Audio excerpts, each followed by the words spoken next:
Sad, što se tiče same leksikologije, odnosno da postoje reči, znači ja ću vam dati samo neke termine da vas ne bombardujem mnogim informacijama. Znači, pre svega pričali smo o sinonimima. Šta bi bili sinonimi? Sad smo rekli malo pre, kad smo pregledali domaći. Iste reči ili drugačije znači? Drugačije reči znači. Jeste. E sad, evo, može da bude razgovarati i ćaskati, na primjer. Ali imate vi neki primjer?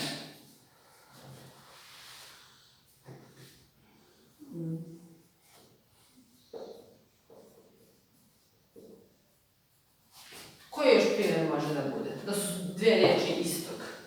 Ako je neko veseo, kakav je, ima neka... Sreća. Jeste, još ne. Znači, ne mora biti samo jedan sin. Na primjer, ako je neko veseo, on je srećan, on može da bude i, na primjer, radostan. Znači, nije samo jedan sinonim da postoji. Dakle, postoji jedna riječ koja ima više sinonima. Pa, na primjer, za njušku, koji bi sinonim bio? Nos. Jeste, dakle, njuška ili nos. Dakle, riječi koje su, znači, različite riječi, ali imaju isto značenje. Sad imamo antonime. Antonimi su riječi koje su suprotne. To bi bili, na primjer, topao, a njegova suprotna riječ je koja? Hladan. Jeste. Topao, hladan. Ako je neko čovek, kako bi bio njegov antonim? Nečovek i piše se spojeno, jer je ovo imenica. Hajde provjerimo još neke primere. Na primjer, dobro. Kako bi glasio njegov antonim? Loš. Dobro, ali imamo još neki. Gore. Dobro. A može da bude i zlo. Sad, na primjer, dan, antonim noć, lenj. Vredan. Jeste. Pun. Prazan. Jeste. Rat. Koji bi bio njegov antonim? Mir. Jeste. Tih. Glas. Star. Mlad. Može. A može da bude, ako je nešto staro, ali može da bude novo. Jeste. Znači sve u zavisnosti od značenja reči. Tako da ćete vi vjerovatno imati, ako bude bilo tog pitanja, podvučenu reč i označite koje je reč. Da li su u paru sinonimi, antonimi, a postoje i homonimi. Evo, možemo da izpišemo ovdje. Homonimi su reči koje se isto pišu, ali u nekim situacijama se različito akcentuju i različito znače. Pa sad, ako kažemo, na primjer, kosa i kosa, one se isto pišu, može da bude kosa za sečenje i kosa. Bravo. Ili, na primjer, grad. Može grad koji pada. Jeste, da. Znači, one se isto, dakle, isto se pišu, ali različito znače. Na primjer, lupa. Može da bude lupa u smislu predmeta, a može da lupa neko sto kao glagol. I, na primjer, zavijati. Može, na primjer, zavijati nešto i zavijati u smislu psa. Da zavija pas. Također može da bude, evo, na primjer, mali miša se plaši miša.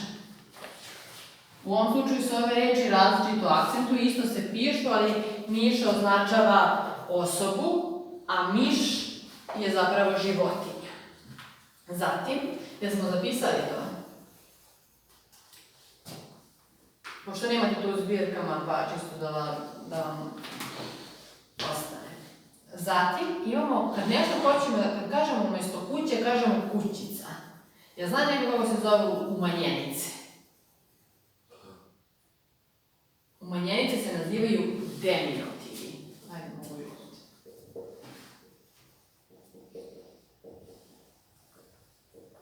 To su umanjenice.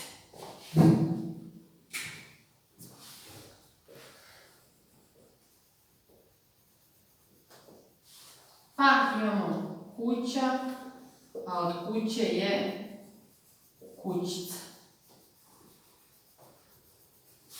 Zatim imamo, na primjer, lopta, šta koja bi bila umanjenica? Loptica. Loptica. A suprotno od deminutiva, odnosno imamo one reči koje se uvećavaju, to su augmentativi. Znači deminutivi i augmentativi.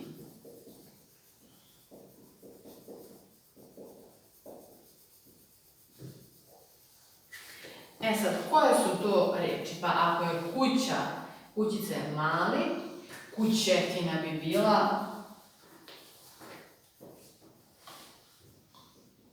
augmentativ.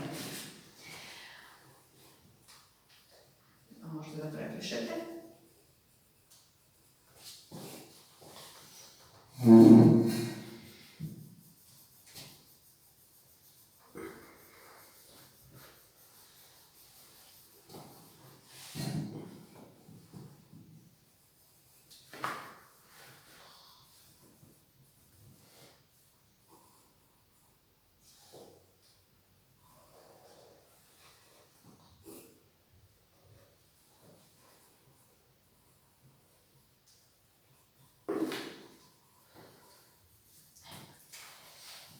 Nakon ovih postoje i hipokoristici. Jel zna neko, je čuo neko za hipokoristike?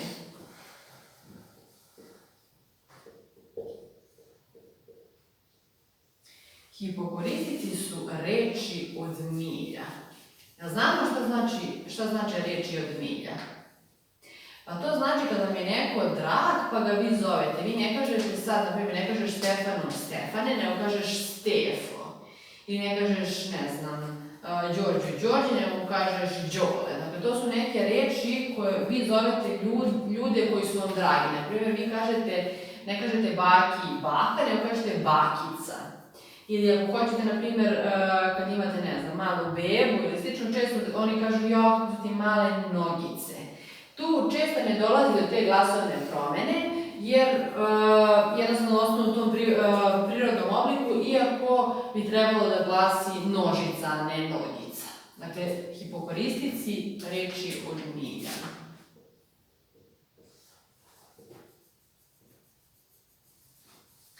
I na kraju nam ostaje pejorativ, odnosno pejorativ ili pežorativi, kako god da vam je lakše.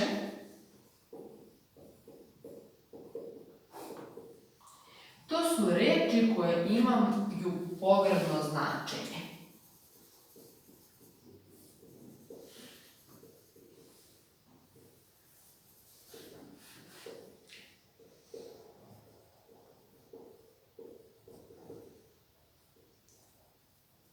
Ali ne u smislu psovki, nego vi kada za neko kažete da je babetina, vi ne mislite to u nekom lepom smislu, nego mislite da ta reč ima tu pogrdno značenje. Ili kad za neko kažete direktorčić, ili ideš u tu selenu. Dakle, vi ne mislite na samo selo, nego mislite da to zapravo to selo, odnosno selena ima pogrdno značenje. Jel možete da vidite sve? Je li nam je jasna razlika između... Super, ovdje ćemo sad zbirke da uradimo 48. zadatak.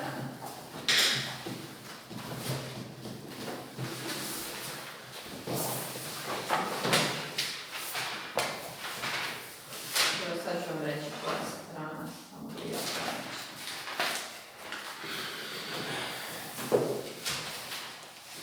To je 21. strana.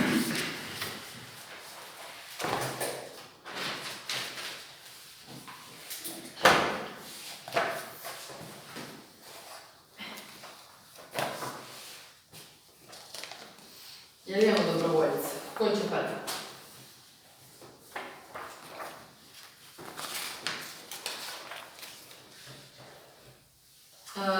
Zbirke ove. Ljubiče se, ja sam jedno ako nisam. glasova.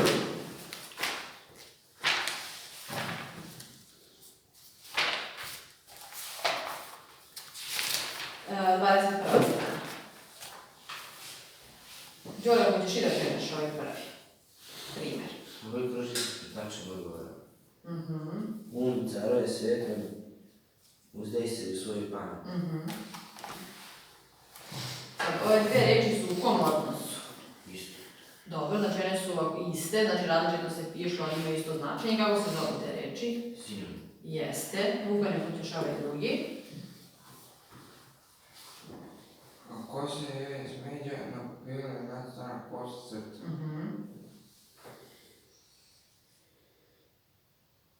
Homo, bravo. Danilo, hoćeš ti ovaj treći? Radio je veoma mnogo, za trud je nagrađen malo. Antoni. Jeste, bravo. I odradit ćemo još jedan. 246.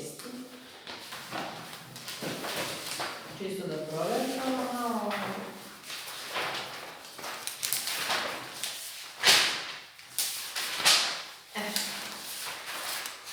113. strana. Možeš listati. Pa ćemo preći na književnost. 246. Da. U sljedećem četvrtu povuci par prijedloga koji stoje u odnosu. Antonimi. Šta smo rekli? Šta su antonimi? Pa, iste reči istog značaja. Različite reči istog značaja.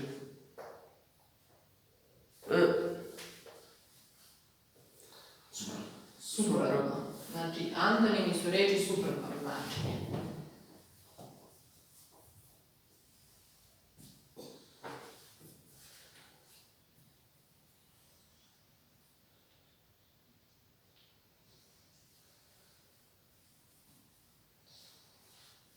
Jel vidiš tu neke reči koje... Ma. Dobro, hoće neko mu pomogne?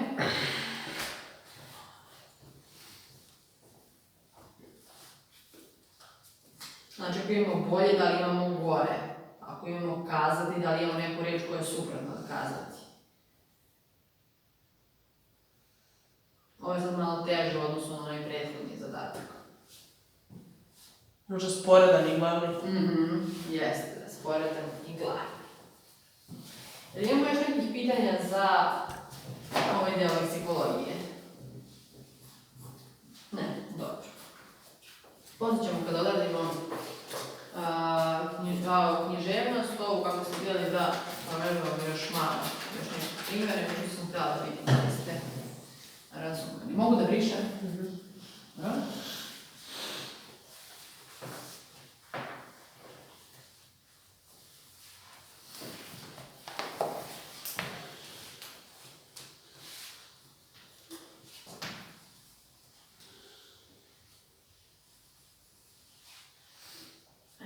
Književnost se deli na autorsku i narodnu. Sad, koja je razlika između autorske, a koja je između narodne? Jel zna neko da mi kaže? Šta bi bilo narodna, šta bi bila autorska književnost? Šta prvo znamo kod autorske i kod narodne književnosti? Zapravo, kod autorske znamo, a kod narodne ili usmene književnosti ne znamo. Znamo narod. Knjižna vrsta. Nešto najosnovnije, šta znamo kod autora? Znači, kod autorskih književnosti znamo autora, a kod narodne književnosti ne znamo. Dakle, narodna književnost se prenosila s kolena na koleno i to su bile neke pesme koje su se pevale, odnosno recitovale u tom trenutku i prenosila se. Ono što je važno za narodnu književnost jeste da je ona shodna promenama. Dakle, kao i mi, kad čujemo neku informaciju, mi kad nekom drugom kažemo tu informaciju, mi je nećemo reći na potpuno isti način. I zbog toga narodna književnost je shodna, znači ona može da se menja dok autorska književnost ima autora i nije podložna promjena. E sad, književni rodovi. Kod autorske književnosti imamo liriku, epiku i dramu. Ja mogu da napišem autorska.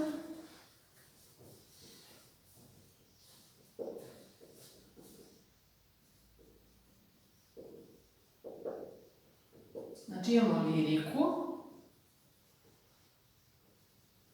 epiku i dramu. Jel neko zna kako se razlikuje lirika, epika i drama? Najosnovnije, po čemu razlikujemo šta je lirika, šta je epika, a šta je drama?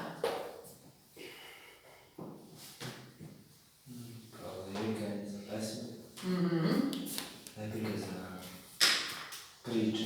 Je kao neka prozna dela i drama? Za dramska dela. Jeste. E sad, koja sve lirika postoji? Pa postoji ljubavna, postoji rodoljubiva, postoji socijalna, satirična, misaona, opisna i elegija. Jel zna neko, ajde vidimo, ovo je najvažnije, šta bi bila ljubavna lirika? O čemu, koja je glavna tema ljubavne? Kao ljubav. Jeste, rodoljubiva. Neki sreći. Rodoljubiva bi bila ljubav prema domovini. Znači, ukoliko imate, na primjer, u pesmi, evo pa, na primjer, stojite galije carske, sputajte krp moćne, gazite tihim hodom, opelo gordo držimo doma i jeze noćni, nad ovom svetom vodom. Znači, kad imate, dakle, pesmu koju nisam pročitala sve, koja se iskazuje ljubav prema domovini, to bi bila rodoljubiva pesma. Refleksivna pesma, šta bi bila refleksivna pesma? To je zapravo misaona pesma i da lirski subjekat iznosi lični doživljaj, odnosno shvatanje svog života. Socijalna pesma bi bila pesma u kojoj, može neko da zaključi šta bi bila socijalna pesma. Ako se bavi tim nekim socijalnim, dakle sociološkim temom, odnosno socijalnim, šta bi bila takva vrsta pesme? Ljudima. O nekom društvenom stavu, odnosno neki stav prema društvu ili društvenim pojavama. Uglavnom je to zapravo, piše se o nemaštini, borbi sa siromaštvom, o ljudima, o njihovoj bedi, stradanju i sl. Neka društvena nepravda se najčešće u socijalnim pesmama opisuje. Elegija. Šta bi bila elegija? Elegija bi bila pesma u kojoj se iskazuju ta tužno osjećanje, dakle preovladava tužno osjećanje. Ja vam tu nisam pisala jer imate sve u zbirkama. I satirična pesma i deskriptivna pesma. Sad, satirična pesma, šta bi za vas značila satira? Sigurno ste pročitali do sad neku, može da bude i satirična priča, ne mora da bude samo pesma. Satira je zapravo ismevanje. Dakle, nešto što se ismevanje nekoj pojavi u društvu ili pojedinca u društvu ili društvu u cjelini. Pa, ukoliko imate, ukoliko vam to vlada u cijeloj pesmi, ismejavanje nekog pojedinca ili cijelog društva, to bi bila satirična pesma i na kraju imamo opisnu pesmu, ona je zapravo deskriptivna pesma u kojoj se samo opisuje. I to bi bilo što se tiče autorskim književnosti kod lirike. E sad, kod epike, šta bi bila to? Ti si rekla da su to neke priče, ali tako? A šta spada se pod priče, pod ta pisana dela? Šta mogu da biti? Šta ste vi bajke? Jeste. Pripovetke. Jeste. Šta ste još čitate svaki put? Autobiografije. Romane, jeste. Postoji novela i neke kratke priče. E sad, šta bi bile, ajde, kako da razlikujete, naprimjer, šta je bila bajka? To ćemo svako posle obnoviti na... Neka izmišljena priča. Jeste, ono bio jedan car, uvek je uglavnom srećen kraj, imamo one brojeve 3, 5, 7, to su neki ustaljeni brojevi koji se pojavljuju u bajkama. Pod epiku spadaju i književno-naučne vrste. Tu su dnevnik, putopis, memoari, biografije i autobiografija. Na koji način se razlikuju biografije i autobiografija? Jel znamo nekog pisca koji je napisao delo koje se zove autobiografija? Branislav Nušić, jeste. Nije, Ivo Andrić za Deniću prije. Ili Jelena žene koja nije. Dobro, sad, šta bi bila, znači koja je razlika između biografije i autobiografije? Ajde prvo to da vidimo. Autobiografije pričaju o sebi, autobiografije nekom drugom. Jeste, biografija uglavnom u nekom drugom, a kad kažemo autobiografija, to znači da pišemo o samom sebi. Šta bi bio dnevnik? Kako biste prepoznali da je to književno-naučna vrsta dnevnik? Kad pričate događaj. A šta ima još ono što je važno za dnevnik? Jeste pisali nekad dnevnik? Ne? Uglavnom to pišu devojčice. Uvijek piše se datum, kad se to desilo, nekad piše i mesto, ali u suštini dnevnici jesu, znači vodi autor taj dnevnik i on želi da obeleži. Znači obeleženi su dani, datumi, nekad i mesto i to je razlika između dnevnika. To možete najbolje da prepoznate po tome. Zatim šta bi bio putopis? Sam naziv nam kaže putopis. Da, jeste. Znači, šta radi književni stvaralac? Putuje. Jeste i on iznosi te svoje zapažanja i razmišljanja prilikom tih putovanja. I imamo memoare. Šta bi bili memoari? Pričanje o nekom događaju. O memorijalu. Pa dobro, ali tu uglavnom ih pišu, memoare pišu poznati pojedinci. I u Antici. Dobro, nije poznati jeste. Da bi oteli od zaborava sećanja na ljude sa kojima su se sretali i događaje u kojima su učestvovali. To bi bili memoari. I to su, znači, to je epika. E sad, šta bi bila, dobro, drama smo već rekli, a kakva vrsta drame može da postoji? Ako je stalno smiješna, ako imamo puno komike, kako se ta vrsta zove? Komedija. A ako imamo neki tragičan završetak, kako se onda zove to?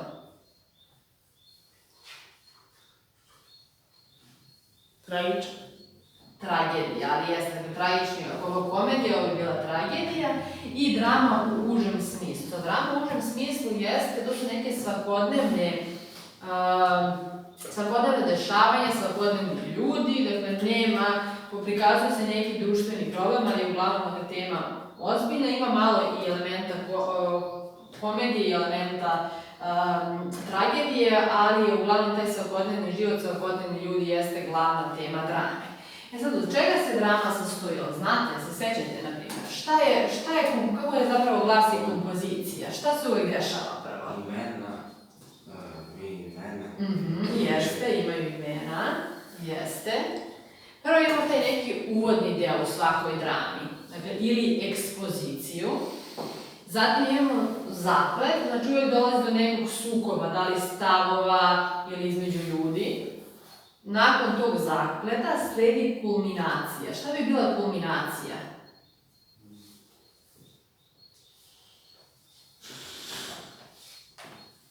Kao opušten deo.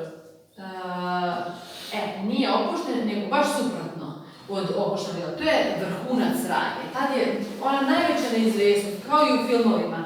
Kad nismo sigurni kako će delo da se završi, na kraju imamo obrt, znači imamo tu neku kulminaciju vrhunac, obrt radnje, znači preokret koji usmerava radnju ka raspletu i na kraju imamo rasplet, odnosno da se razreši taj sukob, nesporazum i tad se završava kraj dramske radnje. Znamo koji su ti delovi drame koji nisu samo upravni govor. Šta bi bile didaskalije? Se sećate li?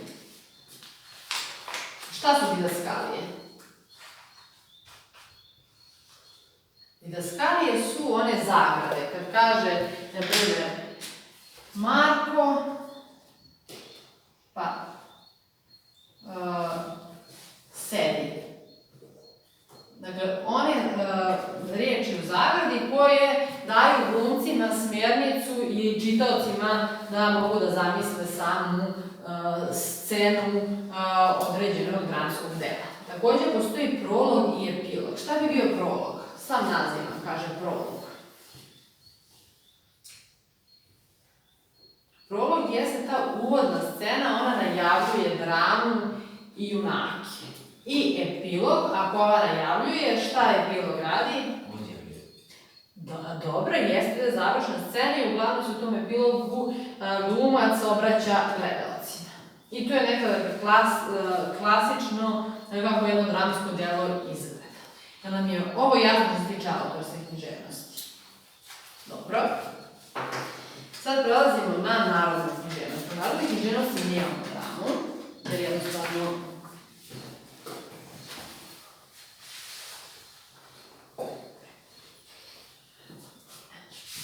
sad, kako se dijeli narodna književnost? Koja ona ima vrste? Šta ima ako ima? Jel ima neke pesme? U narodnoj ima. Dakle, imamo liriku. I tu je lirska poezija. Sad ću napisati ovako. Narodna književnost.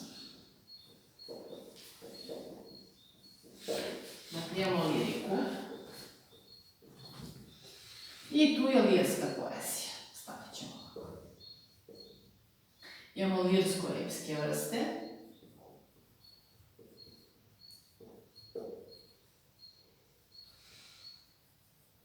I imamo epiku.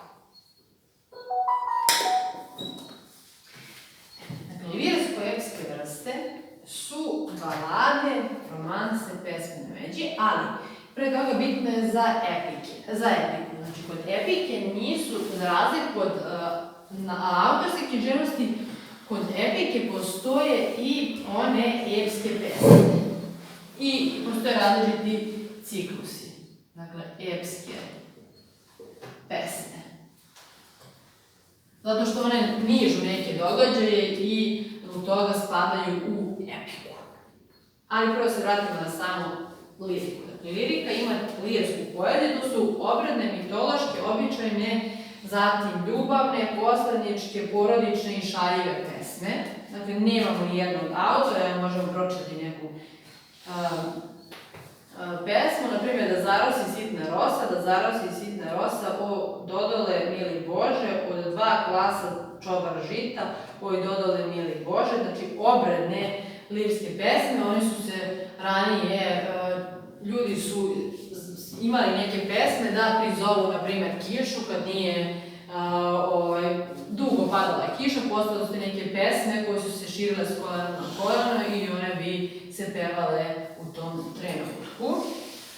Mitološke, one sama nastale su pre pojave hrišćanstva i sam naziv nam kaže da one govore o nekim nebeskim telima, nadprirodnim bićima.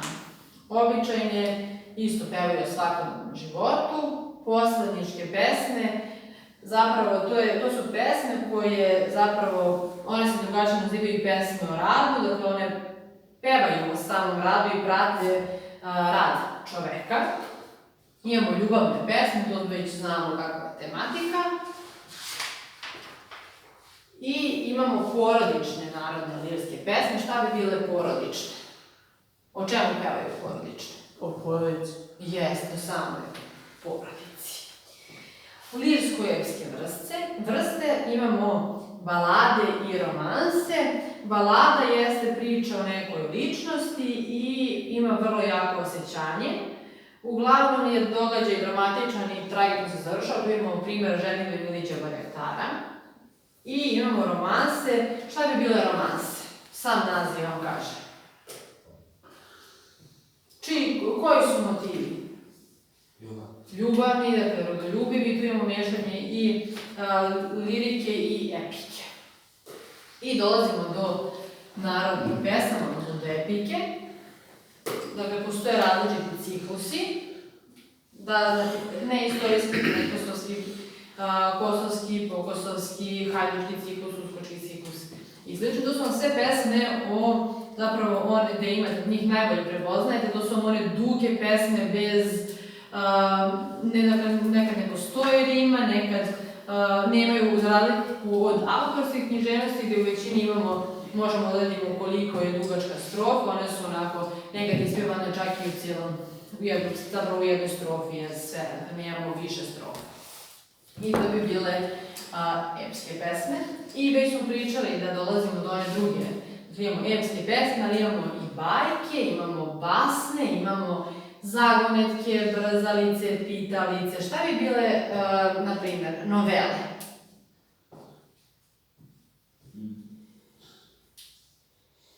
Neki veliki.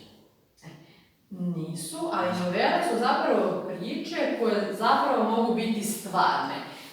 Za razliku od bajke gdje se zna da je jednostavno, to su nadprirodna bića, uvijek je srećan kraj, postoji neka osoba koja pomaže njime i neke nadprirodne zapravo stvari se dešavaju. Novele baš suprotno od toga, dakle neke realistične stvari koje mogu da se događaju. Također postoji šaljive narodne priče, sam naziv vam kaže šta su. Znamo šta su pitalice, zagonetke, brzalice, a šta su basne? Dakle, i one spadaju u narodnu književnost. Šta bi, u epiku, šta bi bile basne? Kao bajka. Pa nije baš kao bajka, ali basna. Naprimjer, ako imamo basnu neku o lisici. Nije drama, one mogu da budu kao neke kratke pričice, eto. Pritom. A ne, basna je, ali je u formi neke kratke priče. Ali je basna zbog svoje tematike. Vezano sa životinjama. Jeste, jer su životinjama date ljudske osobine. Dakle, prate se da likovi životinja su zapravo, likovi o životinje nose te ljudske osobine i ukazuju se da te njihove uglavnom mane i nedostatke. Pa je lisica uglavnom uvek lukava, jagnje ili ovca su uvek plašljive, to su te neke, zapravo sad i u repliku možete naći ta sekundarna značenja, pa da i mi kad za neko kažemo da je, na primjer, kao lisica, kad ga poredimo sa lisicom, mi mislimo da je on zapravo ta osoba da je lukava. I to bi bilo to što se tiče književnosti. Rimu, strofu, to smo sve već radili. Jel imate nekih pitanja u vezi sa književnošću? Dobro, sad ćemo morati da provežbamo, samo da isključim.